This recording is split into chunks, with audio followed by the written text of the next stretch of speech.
I got home late that night. My wife was still awake and served me dinner. I held her hand and said to her, "I've got something to tell you." She didn't ask me what it was and sat by me.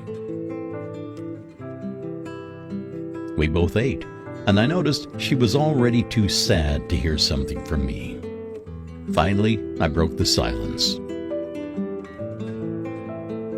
And I said, "I am going to divorce you." She was numbed and said, "But why?" I said, "Don't act like you don't know. It's not working between us." She said, "So you realize that after 10 years of our marriage?" I got angry and told her the truth. Yes, and that's because I met Jane now and realized how lively a relationship can be.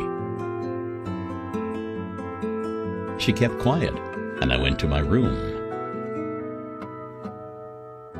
Next morning, when I woke up, she was still there.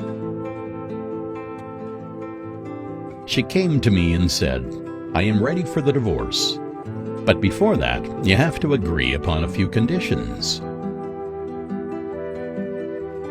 I got very happy and was ready to do anything. She said, "I don't want any money allowance from you. I want you to divorce me after a month. Until our divorce, every morning you have to lift me up from our bedroom to the front door." I thought she had gone crazy. Well, I could have accepted anything to get a divorce from her. Later, I went to my office and told Jane about my wife's conditions. We both laughed and took pity on her. So, when I carried her out on the first day, we both felt clumsy. Our son clapped, seeing both of us like this. She closed her eyes and said to me in the ear, "Don't tell our son about our divorce." I nodded, but felt a little pain inside. On the second day, both of us acted much more easily. She leaned on my chest. I could even smell her fragrance. I realized I hadn't looked at her face for years. She seemed quite old and tired. Definitely, our marriage has taken its toll on her.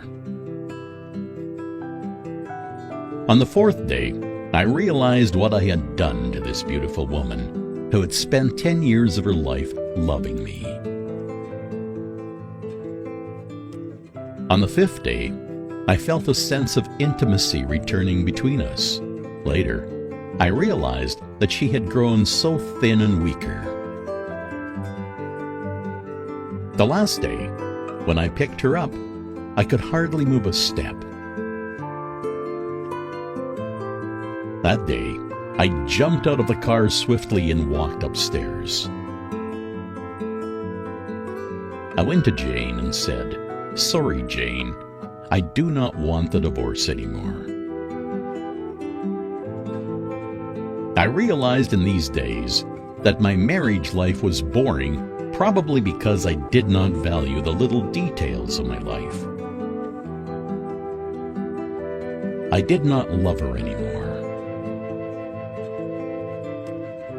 She gave me a loud slap and slammed the door.